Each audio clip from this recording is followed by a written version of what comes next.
El siguiente programa es apto para todo público. Se recomienda que los menores de edad estén en compañía de un adulto responsable. Conecta Televisión.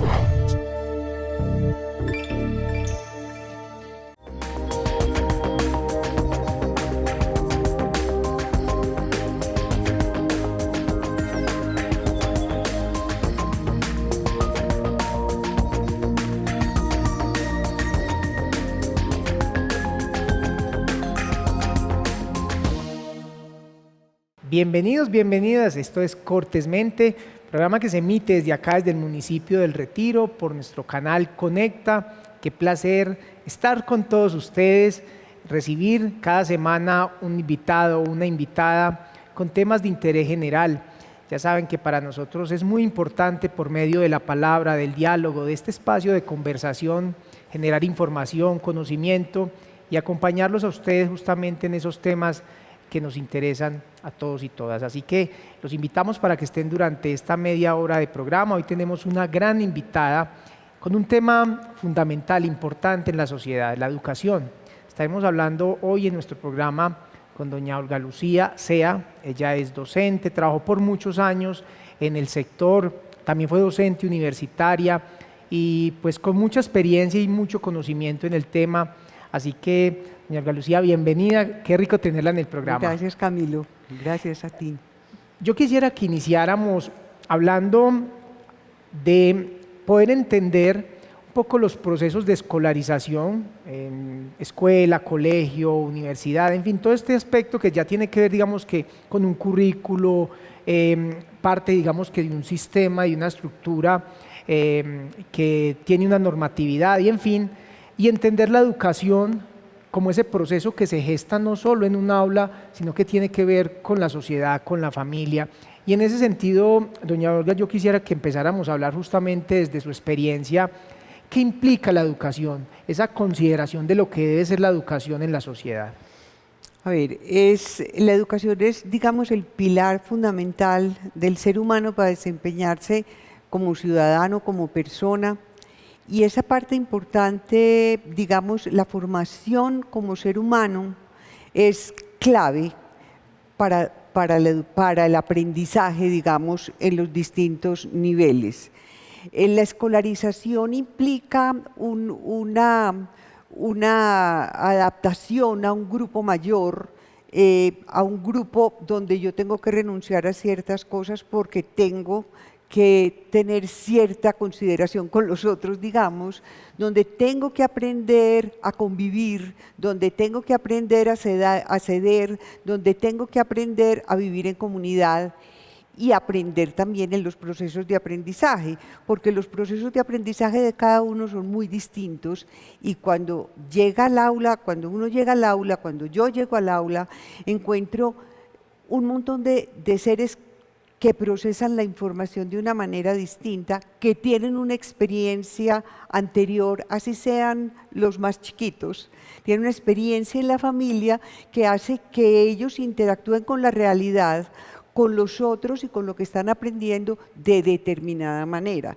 Entonces, ese proceso de escolarización, digamos, es importante porque es también poner al individuo en una mini sociedad, digamos. Entonces, lo que tú decías de la educación, no solamente la escolar, sino la familiar, cuando los niños llegan al preescolar y cuando los niños llegan a primaria, ya traen un bagaje de la casa que es esencial, porque hay cosas que se aprenden en el hogar, que no se aprenden en otra parte, porque están los seres más importantes para los niños, digamos, los papás, que son como los que permiten tener una identificación para crecer. Entonces, esa parte de escuela y familia, de interacción entre los dos, de que haya una comunicación clara, fluida, donde se pueda hablar tranquilamente de las dificultades y de los logros, es importantísima para la educación de los niños y de los adolescentes y ya, digamos, de los universitarios también. Doña Olga, muy importante, muy interesante todo lo que usted nos presenta en esta parte inicial del tema. Y quiero que nos enfatice un poco en algo que usted menciona con respecto a que los modos de aprendizaje, la manera de aprendizaje es diferente en cada persona. Usted tuvo la oportunidad de trabajar en colegios privados y en ese sentido pues hay unas características de los colegios privados donde pues el número de alumnos es más reducido, lo que permite digamos que una educación un poco más personalizada. Hay ciertos recursos además didácticos, de infraestructura que facilitan muchas veces ese aprendizaje un poco más aplicado y pertinente a cada persona. Muchas veces uno ve que los docentes se enfrentan a grupos de 50, 45 alumnos y ese deber ser de la educación más particular pues va perdiendo un poco esa posibilidad y casi que las personas se empiezan a esquematizar, ya sea por las evaluaciones, por los resultados, por el mismo currículo, a hacer un poco, o sea, a homogeneizar el aprendizaje y la enseñanza. ¿Qué consideración justamente tiene eso y digamos dónde está el gran reto de entender que la educación es muy particular? A ver, ahí hay cosas importantes. Una es que definitivamente el grupo pequeño permite un tú a tú entre el profesor y el alumno, eso es cierto. Pero el grupo grande trae ciertas dificultades y trae ciertos retos porque hay que buscar, digamos, metodologías y procesos que permitan que se pueda individualizar un poco el proceso de cada uno, porque no aprenden lo mismo, pero hay una ventaja. Cuando se puede, digamos, trabajar con niveles de aprendizaje similares entre ellos mismos, se pueden contrastar lo que el uno piensa y lo que el otro piensa, y muchas veces, digamos, los que comprenden, digamos, pongamos un ejemplo concreto, algo de matemáticas, un muchacho entendió rápido, las matemáticas para él son fáciles, pero para otro no tanto, la explicación entre ellos dos, que tienen un nivel, digamos, de conceptualización similar, aunque no igual, permite que el que le da un poco más de dificultad puede entenderlo mejor, porque están muy cerquita. Pero sí es un reto grande para poder, en un grupo de 40 niños, de 40 muchachos, poder seguir procesos individuales, permitiendo que cada uno vaya a su propio ritmo. Con otra cosa, y es que la educación es muy importante, no todos somos buenos para todo. Entonces yo pienso que encontrar en los alumnos el punto que le hace bien, en el que está bien, en el que se siente bien, hace que el muchacho florezca, porque se le está reconociendo las posibilidades. Puede que en otro ámbito, pues puede que en lectura no sea tan bueno, pero que en arte sea muy bueno. Entonces hay como que encontrar el punto, digamos, brillante de los estudiantes que lo tiene para poder como fortalecer, que se sienta seguro y que pueda seguir otros procesos, no al mismo ritmo de su fortaleza, pero sí que vaya avanzando en el grupo. Pero hay muchos retos, son muchos retos para los profesores y grupos grandes son más difíciles, obviamente, que grupos chiquitos. Doña Olga, socialmente la educación ha ido cobrando relevancia. Yo siento que todo el mundo habla de educación, digamos que reconoce la importancia. Nos falta indudablemente ciertas cosas para garantizar una mejor educación y sobre todo estos procesos de escolarización, pero hay que reconocer que, por ejemplo, hace muchos años en la ruralidad, por ejemplo, a los niños, usted con primaria tiene y hay que salir a trabajar, sí. y así en muchas familias, pues no solo en lo rural, sino también en lo urbano, se tenía como esa consideración, o sea, ahí es que aprender a trabajar. Uno ve que las personas actualmente están inculcando, los padres saben, yo no tuve la oportunidad de estudiar, hijo, usted sí busque la manera o vamos a mirar cómo se puede hacer. Igualmente, pues ahora hay muchos espacios becas, préstamos, todo lo que tiene que ver con lo público. Y eso es importante, porque indudablemente pues, va ganando el acceso al conocimiento como parte fundamental, y usted nos lo decía al inicio del programa, doña Olga, para desarrollo humano, para la persona. Y en ese aspecto quisiera que usted nos ampliara justamente cómo la educación pues va cambiando culturalmente y socialmente los territorios. Ya, estás tocando como un punto muy importante. Es otro reto para los profesores, porque lo que vos decís, la educación va cambiando y los profesores también tenemos que cambiar, porque el estudiante que tenemos al frente no es el mismo estudiante de nosotros a esa edad, porque la sociedad ha cambiado, porque estos muchachos en este momento tienen, acceso a los muchachos, hasta los muchachos que viven en el campo tienen un teléfono y se comunican y tienen unas comunicaciones y unas informaciones muy, muy a la mano. Entonces, es un cambio, digamos, como lo que yo decía ahora, hay que despertar en los alumnos las ganas de aprender. Y yo pienso que es un reto muy grande para la educación, porque los muchachos tienen afuera de la institución unas cosas muy distintas a lo que a veces se da en el colegio. Entonces, el colegio tiene que tener, digamos, como que tiene que hacer el aprendizaje de una manera tan apasionante que el muchacho quiera seguir, que no quiera desistir. Es un reto enorme, porque lo que ellos están viendo con todas estas comunicaciones, con el internet, con la facilidad de tener información y de aspirar a cosas a veces mucho más rápidas que dedicarse a estudiar. Entonces es un reto muy grande, pero muy apasionante también, porque es hacer que el aprendizaje sea por querer, por disfrutar el aprendizaje, por saber que esto es una cosa positiva que le va a traer pues grandes ventajas para ser, como persona y como contribuyente, digamos, a la sociedad en el X o Y trabajo. Doña Olga, es que ahí con lo que usted menciona, el tema de la pertinencia, yo creo que todos los que hemos pasado por la escuela, el colegio, por la universidad, siempre como que muchos de los temas, materias, uno dice, esto no me va a servir, esto para qué, y muchas de esas cosas, a veces después dice, hombre, yo por qué no le puse atención a esto, vea, me tocó volver, o por lo contrario, pues no se necesita, pero esa es la idea, pues estar equipado de la mayor cantidad de información y de recursos para lograr, digamos que tener un estilo de vida, una profesión, un proyecto de vida, pues con más posibilidades y más oportunidades.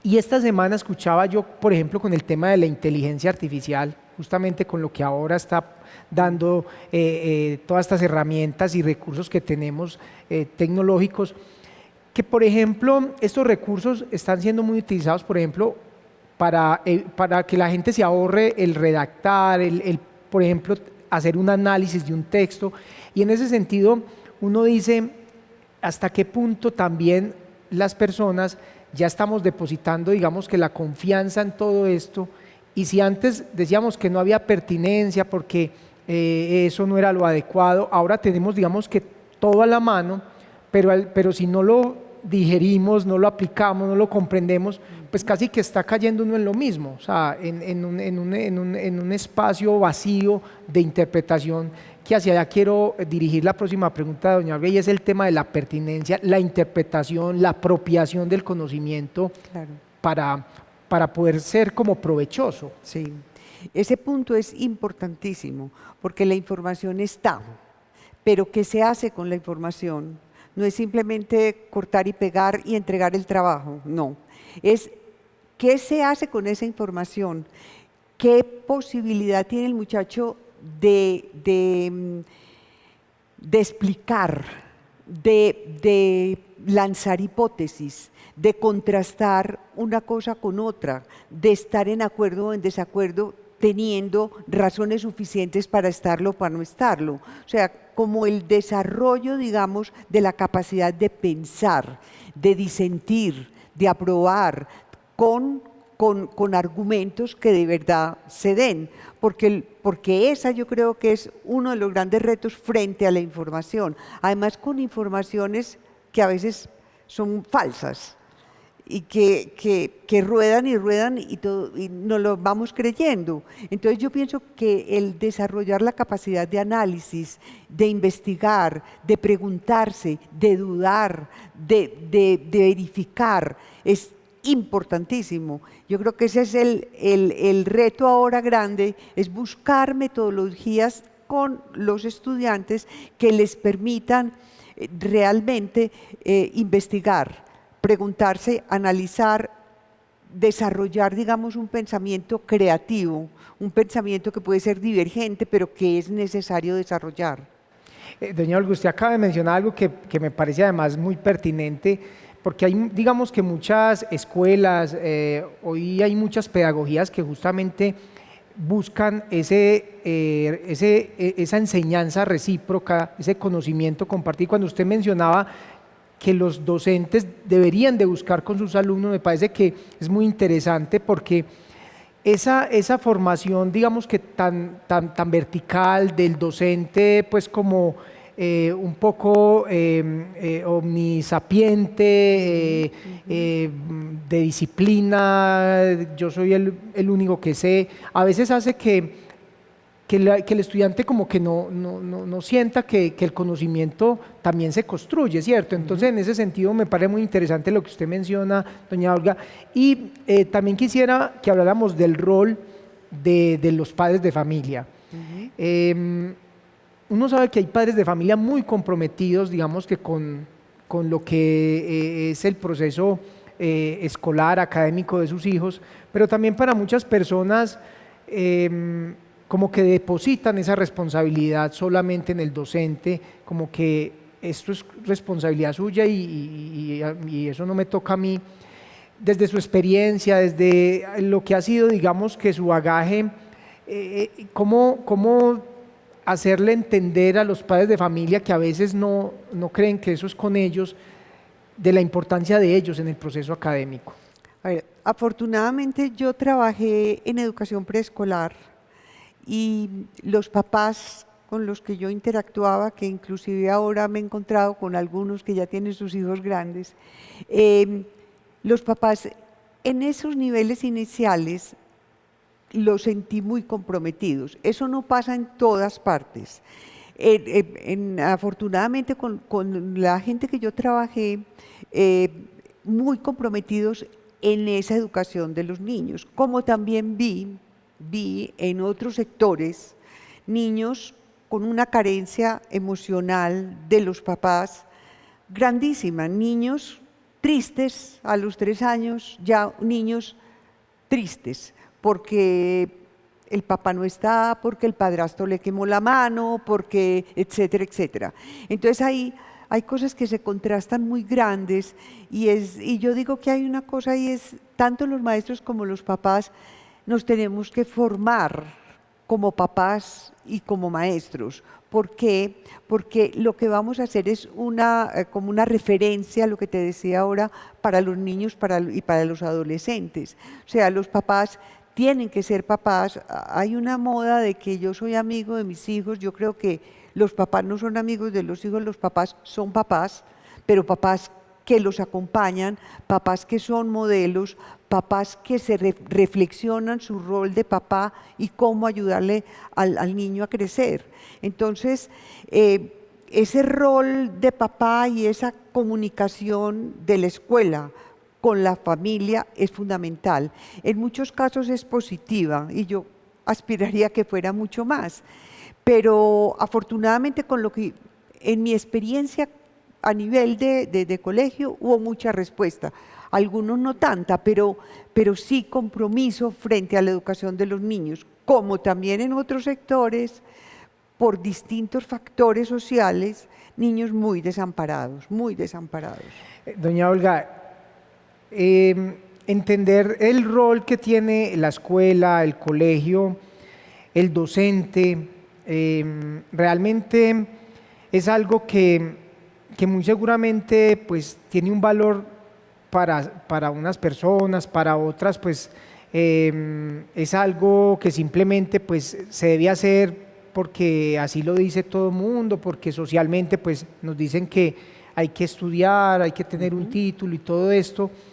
Y creo que el entender los procesos de escolarización a partir de unos resultados, de simplemente un cumplimiento de ciertas cosas y no con algo que yo quiero pues además resaltar mucho de lo que usted nos ha dicho durante todo el programa y es ese gusto por la educación. Creo que ahí está la tarea de todos, padres de familia, de los estudiantes, de las instituciones, generar gusto por la educación, porque normalmente es más notable como la idea que hay en las personas que estudiar es como un castigo en muchos casos, pues hasta ese punto, que simplemente es una cosa que se hace porque hay que hacer y no por ese gusto de acceso al conocimiento. Entonces yo quisiera, doña Olga, que finalmente nos dejara como esa invitación, ese mensaje de la relevancia de la educación como motor de transformación, como motor también, como usted lo decía ahora, y quiero retomar mucho sus palabras, de generarle a las personas ese gusto por el conocimiento, por compartir, por la convivencia. Por eso que usted nos hacía un poco desde esa metáfora, como el aula es esa sociedad también pequeñita. Entonces quisiera que finalmente pues, nos dejara ese mensaje general y de conclusión. Ya, yo pienso que la casa, pues en la casa, en los hogares, se empieza mucho como el gusto por el aprendizaje. Tengo experiencias de niños que aprenden a leer muy rápido porque vienen de familia que es lectora, o de niños papás músicos, que los niños ya como que dicen, esa música está muy triste, por ejemplo. En la casa uno no puede esperar tener una cosa distinta a lo que en la casa se da. Obvio, a veces hay casos que es todo lo contrario, pero sí, en un ambiente donde el aprendizaje es valorizado, donde los papás tienen gusto por el aprendizaje, donde se sientan a leer o a ver una película y la comentan, donde hay argumentos frente a lo que se hace y los niños ven que hay gusto por lo que hacen. Entonces yo pienso que eso es una motivación grande, digamos más de adentro, más intrínseca, que le permite un gusto por X o Y cosa. No necesariamente todos tenemos que ser lo mismo, como te decía ahora, pero yo pienso que en la casa esa parte de hacerlo con agrado y porque les gusta es un motor grande para aprender. Y en la escuela encontrar esos puntos fuertes de los estudiantes para motivarlos, para que ese sea, digamos, como su motor para seguir aprendiendo. Yo pienso que eso es clave, el hecho de que haya espacios de motivación con un sentido profundo es lo que permite que nos guste X o Y cosa. Doña Olga, muchas gracias, en verdad que muy rico estar con usted, qué agradable escucharla y pues esperemos que este espacio que muy seguramente a muchas personas pues le generará reflexiones, interés, información, pues sea pues indudablemente y haya sido muy provechoso. Así que muchas gracias, doña Olga. Gracias, Camilo, a ti, que estés muy bien. Igualmente, y a todos ustedes, queridos televidentes, ya saben que estamos cada semana con un invitado más para hablar cortésmente.